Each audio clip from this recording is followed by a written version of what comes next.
할렐루야. 주님께서 우리와 같이 하십니다. 하나님과 함께 하시니 오늘도 우리에게 좋은 일이 있을 줄 믿습니다. 오늘은 누가복음 5장 12절에서 16절까지의 말씀 보시겠습니다. 5장 12절부터 16절까지 다 같이 합독합니다. 시작. 예수께서 한 동네에 계실 때에 온몸에 나병 들린 사람이 있어 예수를 보고 엎드려 구하여 이르되 주여 원하시면 나를 깨끗하게 하실 수 있나이다 하니 예수께서 손을 내밀어 그에게 대시며 이르시되 내가 원하노니 깨끗함을 받으라 하신대 나병이 곧 떠나니라. 예수께서 그를 경고하시되 아무에게도 이르지 말고 가서 제사장에게 내 몸을 보이고 또 내가 깨끗하게 됨으로 인하여 모세가 명한 대로 예물을 드려 그들에게 입증하라 하셨더니 예수의 소문이 더욱 퍼지매 수많은 무리가 말씀도 듣고 자기 병도 고침을 받고자 하여 모여오되 예수는 물러가사 한적한 곳에서 기도하시니라. 아멘. 오늘은 이 나병 환자를 고치신 이 사건을 통하여 병고침의 의미가 무엇인지, 병고침의 신앙적 의미에 대해서 같이 살펴보고 은혜를 나누겠습니다. 한 절씩 살펴봅니다. 12절입니다. 예수께서 한 동네에 계실 때에 온몸에 나병 들린 사람이 있어 예수를 보고 엎드려 구하여 이르되 주여 원하시면 나를 깨끗게 하실 수 있나이다 하니 나병 걸린 사람이 예수님께 나왔습니다. 나병은 오늘날 에이즈와 같이 여기는 병이었습니다. 당시에 하나님의 저주를 받은 병으로 여겨졌습니다. 전염성이 있었기 때문에 사람과 가까이 하지 않았습니다. 사람에게 가까이 가면은 돌로 쳤습니다. 그러므로 나병 환자는 사람들이 있는 곳에 갈 때는 부정하다 부정하다 그렇게 큰 소리로 사람들이 들을 수 있도록 외치면서 다가갔습니다. 그러면 사람들이 가까이 오지 못하도록 또 준비를 합니다. 그리고 나병이 들었는지 나병이 나았는지 진단을 하는 자는 의사가 아니었습니다. 의사가 아니고 제사장이었습니다. 그래서 여기 보면 예수님이 제사장에게 가서 내 몸을 보이라고 했습니다. 의사에게 가서 진단 받으라고 하지 않았습니다. 이 나병 환자는 온몸에 나병이 들었다고 했습니다. 이 병이 진행되는 자였습니다. 그러므로 더욱더 사람들에게 대나오면 안 됩니다. 그런데 이 나병 환자도 예수님에 대한 소문을 들었습니다. 들은 귀신 들린 자가 예수님 말씀 한마디로 회당에서 쫓겨나고 귀신이 쫓겨나고 깨끗이 나음을 받았다는 말씀을 들었습니다. 예수님 앞에 무리들을 데리고 가자 병든 무리들을 예수님이 일일이 다 안수하시며 고쳐주셨다. 사람은 가까이 하려고 하지 않는 자도 예수님은 손 내밀어 일일이 다 안수하고 고쳐주셨다 하는 그런 소문을 들었습니다. 예수님 앞에 가면 나도 고침받을 수 있겠다 하는 그런 희망을 갖게 되었습니다. 그러므로 우리가 복음을 전할 때 두려워하지 말아야 됩니다. 저 사람이 복음을 받아들이지 않으면 어떻게 될까? 박해라면 어떻게 될까? 그런 염려하지 않아도 됩니다. 인간은 절망적인 존재입니다. 절망적인 존재에게 필요한 것은 희망입니다. 희망을 주시는 분이 누굽니까? 예수님입니다. 복음을 전하면 사람들은 그 복음에서 희망을 갖습니다. 우리가 사람들에게 복음을 전할 때 나는 절망적인 존재에게 희망을 준다. 그런 믿음과 그런 확신으로 나가서 복음을 전하면 복음을 듣는 자가 주님께 나오게 됩니다. 예수님의 소문을 듣고 이 나병 환자가 희망을 가졌습니다. 그리고 예수님 앞에 나와 엎드려 구했습니다. 주님 원하시면 나를 깨끗하게 하실 수 있나이다. 그렇게 고백을 했습니다. 이 나병 환자는 예수님 앞에 나올 때 예수님의 능력을 의심하지 않았습니다. 소문을 들어가지고 예수님이 어떤 병도 못 고친 병이 없다. 말씀 한마디만 하시니까 모든 병들이 낫더라 하는 그 소문을 들었습니다. 나병 환자는 예수님 앞에 나올 때 이 병이 과연 나올 수 있는지 없는지 어떤 약을 먹어야 되는지 안 되는지 그것을 생각하지 않았습니다. 나병 환자는 이 질병에 매달리지 않았습니다. 예수님께 매달렸습니다. 주님 원하기만 하면 나는 깨끗함을 받을 수 있습니다. 이 문제 해결에 이 방법이 무엇인지 우리에게 잘 보여주고 있습니다. 우리는 문제가 있으면 나병 환자가 이 나병보다 더 큰 인생의 문제가 어디 있겠습니까? 고칠 수 없는 질병입니다. 나병에 매달리지 않았습니다. 어떻게 하면 이 병을 고칠 수 있습니까? 병에 매달리지 않았습니다. 예수님께 매달렸습니다. 우리도 문제를 만났을 때, 인생의 위기를 만났을 때 그 문제에 매달리면 안 됩니다. 예수님께 매달려야 됩니다. 예수님, 주님 말씀 한마디면 나의 병을 고칠 수 있습니다 하고 예수님께 매달려야 됩니다. 여기 나병 환자가 예수님 앞에 나가서 원하시면 내가 깨끗게 될 수 있다고 했습니다. 주님 앞에 나가서 주님이 그냥 나를 고쳐주고자 하는 그런 마음만 있으면, 주님이 진짜 나를 고치시겠다는 그런 뜻만 있으면, 의지만 있으면 나는 고침받을 수 있습니다. 그렇게 고백을 했습니다. 주님, 이 병을 고칠 수 있습니까? 없습니까? 예수님의 능력을 의심하지 않았습니다. 간질병 들린 아들을 둔 아버지는 예수님 앞에 나왔을 때 너무 제자들 때문에 실망을 해가지고 예수님 할 수만 있으면 뭔가 좀 해달라고 했습니다. 할 수만 있으면 조금이라도 뭔가 좀 낫게 해줄 방법이 없습니까? 예수님이 그를 칭찬하지 않았습니다. 할 수 있거든요. 무슨 말이냐? 하나님을 믿는 자에게 능히 하지 못할 일이 있겠느냐? 그렇게 말씀을 하셨습니다. 그 아버지가 주여, 제가 믿습니다. 나의 믿음 없는 것을 도와 불쌍히 여기시고 아이를 좀 고쳐달라고 말을 했습니다. 우리가 주님 앞에 나올 때 예수님을 인정하고 나아가야 됩니다. 예수님을 인정했습니다. 나를 고치고 고치지 않고는 주님 마음에 달렸습니다. 말씀 한마디 말하면 나는 고칠 수 있습니다. 고침받을 수 있다는 그런 마음으로 나아갔습니다. 예수님이 그런 이 나병 환자에게 놀라운 반응을 보여주셨습니다. 13절에 예수께서 손을 내밀어 그에게 대심해 이르시되 내가 원하노니 깨끗함을 받으라 하신대 나병이 곧 떠나니라. 내가 원하노니 깨끗함을 받으라고 했습니다. 이 저주받은 인생이라고 여겼던 나병 환자조차도 예수님은 깨끗함을 받기를 원하셨습니다. 그러므로 우리는 병 고침에 대해서 하나님의 뜻이 무엇인지 잘 알아야 됩니다. 하나님의 이 질병에 대한 하나님의 뜻은 우리가 고침받고 깨끗함을 받는 것입니다. 역사적으로 신유와 기적에 대한 잘못된 태도가 있었습니다. 소위 말하는 은사중지설입니다. 초대교회 때 예수님이 사도들이 나가서 복음을 전할 때 기사와 표적이 나타나지 않으면 교회가 세워지지 않기 때문에 초대교회는 하나님이 사도들에게 기사와 표적을 보여주셨다고 했습니다. 그런데 나중에 교회 박해가 끝나고 난 다음에 이제 다 온 세계 교회가 세워지게 되었습니다. 특히 콘스탄티누스 황제 이후로 주후 325년 이후로 기독교가 이제는 국교로 공인되고 이제는 지하에 있던 지하교회가 이 지상으로 올라오게 되었습니다.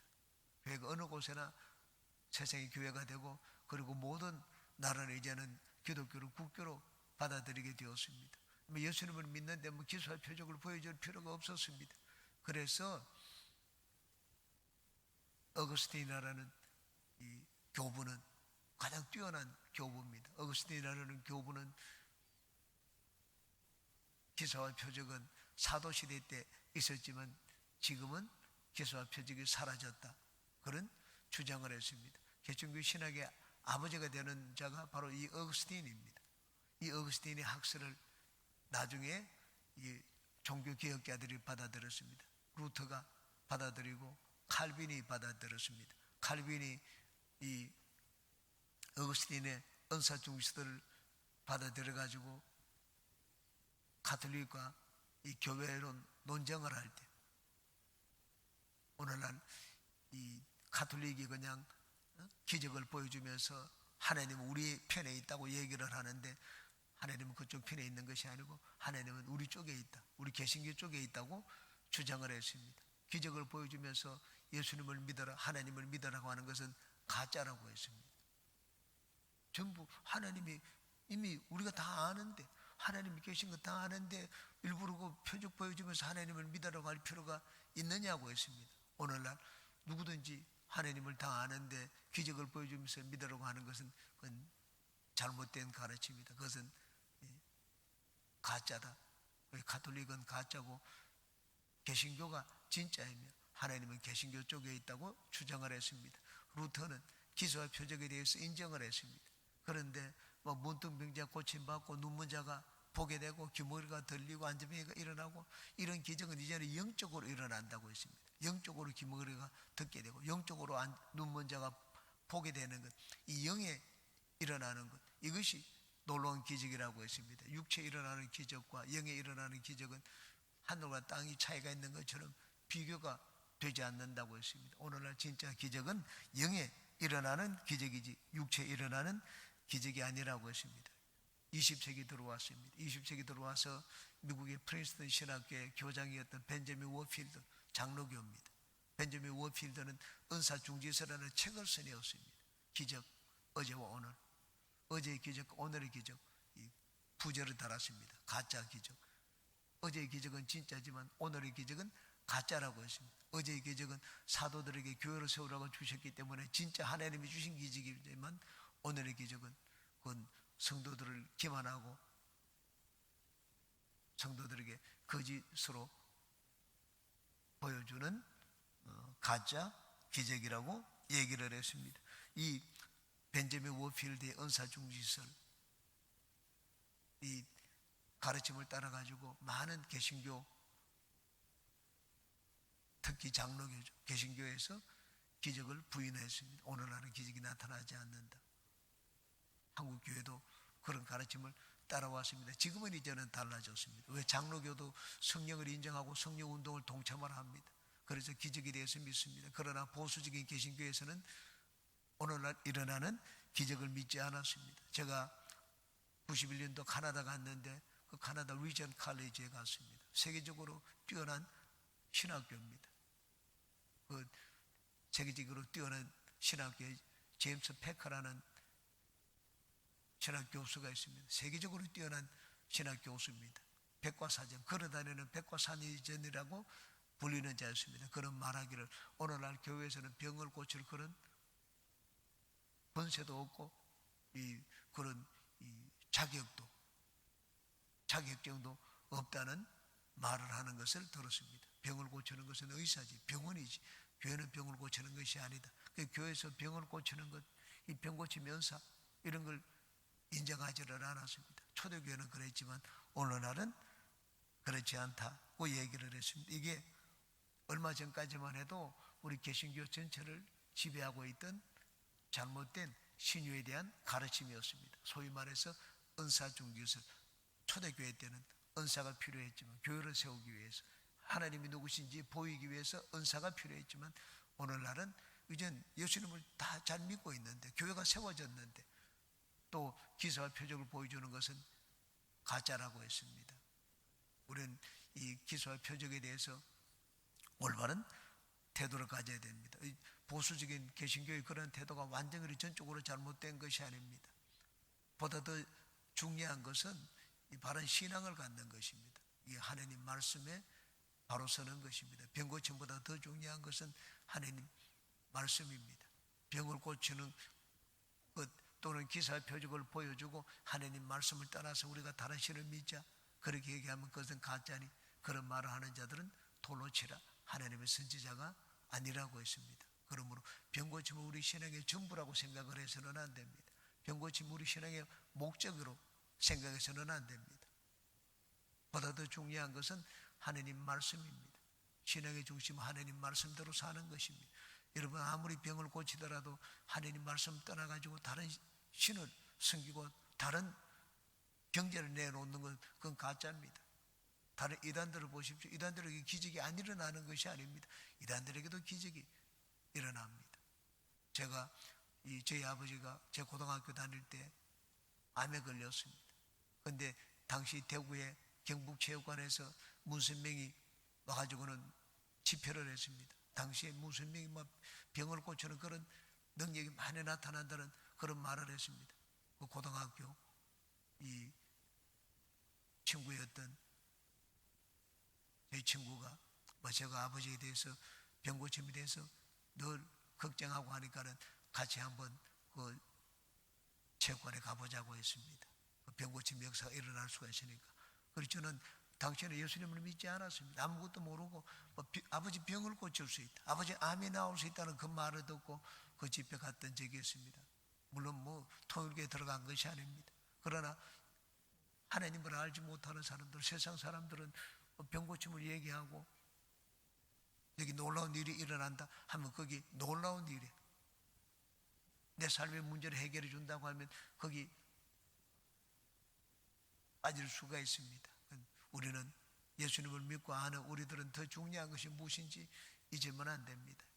더 중요한 것은 하나님 말씀으로 사는 것입니다. 하나님 말씀으로 살면 그런 것들은 다 부수적인 것이고 부차적인 것입니다. 더 중요한 것이 본질적인 것이 무엇인지 알아야 됩니다. 하나님 말씀입니다.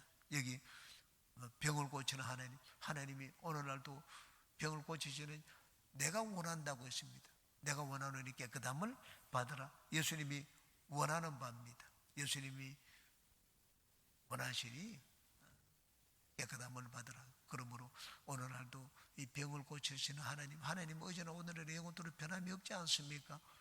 너희가 내 명령과 내 규례를 지키면 나는 너희를 치료하는 야훼라고 말씀을 하셨습니다. 우리가 하나님 말씀 따라 살면 하나님은 우리의 병을 고치십니다. 그 말씀은 어제나 오늘이나 영원토록 변함이 없습니다.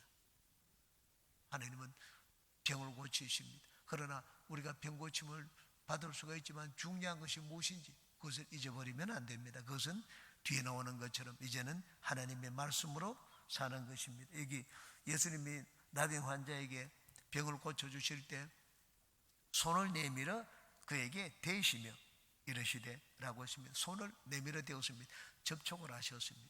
당시에 나병은 접촉하면 안 된다는 것을 알았습니다. 가족들도 접촉하지 않습니다. 그런데 가족보다 더한 사랑을 예수님께서 보여주셨습니다. 여러분, 접촉하는 것은 사랑입니다. 마더 테레사 수녀가 이 사랑의 집에서 죽어가는 사람, 이 나병 환자들도 많았습니다. 암 환자들, 그런 자들을 돌볼 때 사람들은 의아하게 생각을 했습니다. 어떻게 그런 사람들에게 다가갈 수 있느냐? 사람들이 다 꺼리는데 다 길거리에 내버려진 자들입니다. 돌보지 않는 자들입니다. 그런 자들을 데리고 그 사랑의 집에서 죽어가는 자들을 돌보았습니다. 사람들이 어떻게 그런 자들에게 가까이 다가갈 수 있느냐 질문을 했을 때 사랑하면 섬길 수가 있습니다. 그렇게 대답을 했습니다. 사랑하면 섬길 수가 있다고 말씀을 했습니다. 예수님도 이 나병 환자에게 다가가서 접촉을 하셨습니다. 그것은 사랑했기 때문입니다. 예수님은 이 나병 환자가 가장 두려워하고 있는 것이 무엇인지 잘 알고 계셨습니다. 그건 접촉입니다. 가까이 다가가는 것입니다. 이 병고침보다 나병 환자에게 더 절망적인 것은 이제 사람과 격리되어 사는 것이었습니다. 그런데 예수님은 그 나병 환자에게 다가가셨습니다. 이 나병 환자의 이 질병보다 예수님은 그 마음을 먼저 치료해 주셨습니다. 손을 대어서 나병 환자의 마음을 치료해 주시고 그리고 또 육체적인 질병도 치료해 주셨습니다. 그러므로 우리는 병고침에 대한 이 하나님의 태도를 우리로 분명하게 이해하고 또 마음에 새겨야 됩니다. 하나님은 우리가 다 병고침 먹기를 원하고 낫기를 원합니다. 손을 대시며 병든 자를 병을 고쳐주셨습니다. 손을 대시며 사랑과 이 친밀감을 보이시며 나병 환자의 병을 고쳐주셨다는 말입니다. 그러므로 내가 하나님 앞에 병고침을 얻었다. 하나님의 병고침에는 하나님의 손을 대심이 있습니다. 하나님의 친밀함이 있고 하나님의 사랑함이 있습니다. 그러므로 진유는 받아도 좋고 받지 않아도 좋다. 나는 병고침이 없어도 예수님을 잘 믿는다. 그게 여러분 올바른 신앙이 아닙니다. 나는 병고침이 있든지 없든지 여러분 병고침 받고 하나님을 믿는 것과 받지 않고 하나님을 믿는 것은 차원이 다릅니다. 내가 병고침을 하나님 앞에 체험했다는 것은 하나님의 사랑의 손길을 체험했다는 말입니다. 하나님의 사랑을 내가 느꼈다는 말입니다. 여러분 하나님의 사랑을 느끼면 그 반응이 있습니다. 하나님을 섬기게 됩니다. 그러므로 우리가 하나님을 만나고 살아계신 하나님을 내 삶에서 체험하는 것은 참으로 중요합니다. 그래야지 우리가 하나님을 바로 알게 됩니다. 하나님의 사랑을 느껴야지 하나님을 섬기게 됩니다. 여러분 사랑을 설명을 하는데 무엇으로 하겠습니까? 어린아이들한테 사랑의 정의는 이런 것이다 가르쳐주면 알겠습니까? 사전에는 제가 찾아보니까 사랑의 정의가 백과사전에 이렇게 되어 있습니다. 인간 정신생활의 기본적 감정으로서 어떤 주체가 특정한 대상에 대하여 품는 전체적 또는 부분적 합일의 욕구. 여러분 이 말 뜻을 알아듣겠습니까? 초등학교 때 사랑을 가르치려면 이렇게 설명을 해주면 알 수가 있습니까? 초등학교 아이들에게 사랑을 설명하려면, 어린아이들에게 사랑을 설명하려면 젖을 먹여주면 됩니다. 밥을 먹여주면 되고 좋아하는 거 사주면 됩니다. 그게 사랑의 표현입니다. 하나님 우리에게 사랑의 표현을 할 때 막 철학적인 그런 설명을 하지 않았습니다. 사랑을 표현할 때 우리 삶의 문제를 해결해 주셨습니다. 병든 자에게는 병을 고쳐주시고 먹을 것이 없는 자에게는 먹을 것을 주시고 삶의 문제가 있는 자들에게는 삶의 문제를 해결해 주셨습니다. 이것이 예수님께서 하나님의 사랑을 표현하신 방법이었습니다. 철학적인 지식을 베풀지 않았습니다. 신유를 처음 하게 되면 우리는 하나님 앞에 헌신하게 됩니다. 더 헌신적인 사람이 됩니다. 이 앞에 베드로의 장모가 병고침을 얻고 난 다음에 일어나가지고 예수님의 제자들을 섬겼다고 기록을 하고 있습니다. 신유를 처음 하게 되면 하나님을 알게 됩니다. 하나님을 알면 이제는 내가 하나님에 대한 합당한 반응을 하게 됩니다. 우리는 병고침에 대해서 병고침 있어도 좋다 없어도 좋다, 물론 약을 먹어도 병을 고칠 수가 있습니다. 그러나 여러분이 이 질병이 있을 때 약을 먹어서 고치기보다 항상 하나님을 찾는 그런 마음의 태도를 가지시기 바랍니다. 약은 쉽습니다. 아플 때 하나님을 찾는 것은 쉽지 않습니다. 하나님 앞에 회개도 해야 되죠. 금식도 해야 되죠. 눈물도 흘려야 되죠. 하나님 찾고 하나님께 나와서 부르짖어야 되죠. 약을 먹는 것은 그럴 필요 없이 쉽게 내가 질병이 들었을 때 고침받을 수 있습니다. 그러나 하나님 앞에 나와서 병고침을 얻게 되면 이제는 내 삶이 달라집니다. 내 육체가 달라질 뿐만 아니라 내 마음도 달라지고 내 삶도 달라지게 됩니다. 여러분은 항상 하나님 앞에 나아가는 그런 마음의 자세를 가지고 사시기를 주님의 이름으로 축원합니다. 나병이 곧 떠나니라 고 있습니다. 예수님 말씀 한마디에 나병이 순식간에 나았습니다. 그러므로 우리는 예수님의 말씀의 권능을 믿어야 됩니다. 예수님 앞에 구할 때 당장 이 눈에 보이는 무엇을 구하지 말고 하나님 말씀의 은혜를 구하시기 바랍니다. 예수님이 말씀 한마디로 병을 고쳤습니다. 육체가 고침을 받았습니다. 우리 삶의 문제도 마찬가지입니다. 삶의 문제를 해결하는 것은 돈이 아닙니다. 삶의 문제를 해결하는 것은 하나님의 말씀입니다. 우리가 하나님의 말씀의 은혜를 입고 말씀의 권능을 체험하면 내 육체도 변화되고 삶도 변화되고 내 인격도 변화되고 내 운명이 변화되게 됩니다. 오늘도 우리는 주님 앞에 나왔습니다. 떡을 얻기 위해서 나온 것이 아니고 말씀의 은혜를 얻기 위해서 주님께 나왔습니다. 말씀이 여러분에게 권능이 되시기를 주님의 이름으로 축원합니다. 14절 같이 읽습니다. 예수께서 그를 경고하시되 아무에게도 이르지 말고 가서 제사장에게 내 몸을 보이고 또 내가 깨끗하게 됨으로 인하여 모세가 명한 대로 예물을 드려 그들에게 입증하라 하셨더니, 이 나병 환자에게 예수님이 두 가지를 경고하셨습니다. 첫 번째는 아무에게도 이르지 말고 먼저 가서 제사장에게 내 몸을 보이라고 했습니다. 제사장에게 몸을 보이지 않았는데 나는 나았다 하고 막 사람들에게 가서 가족들과 만나고 사람들에게 막 떠들고 얘기하게 되면 제사장이 좋아하겠습니까? 너 나았다는 증명서 어디 있느냐? 보자. 그렇게 할 것입니다. 당연히 율법을 어기게 됩니다. 이 나병 환자는 병고침을 받았지만 그러나 율법의 규정에 나병 환자는 진단을 위해서 반드시 제사장에게 가서 자기 몸을 보이라고 했습니다. 예수님이 병을 고쳤기 때문에 너는 이제 나았다, 자유롭게 가라. 예수님이 그렇게 말씀하지 않았습니다. 가서 내 몸을 제사장에게 보이라고 하셨습니다. 예수님이 율법을 어기지 않았습니다. 예수님은 율법 아래 나셨기 때문에 철저하게 율법을 순종하고 율법을 지켰습니다. 내가 고쳤기 때문에 너는 이제는 제사장에게 보일 필요가 없다. 하나님의 아들이 메시아인 내가 고쳤다. 지킬 율법 필요 없다. 없다. 너는 완전히 나았다. 예수님이 그렇게 말씀을 하지 않았습니다. 이 나병 환자는 제사장에게 보였다고 해서 낫게 되는 것이 아닙니다. 이미 나았습니다. 그렇지만 율법의 요구를 충족시켜라. 율법이 하는 대로 순종하고 따라하라고 말씀을 했습니다. 그렇게 하지 않으면 어떻게 됩니까?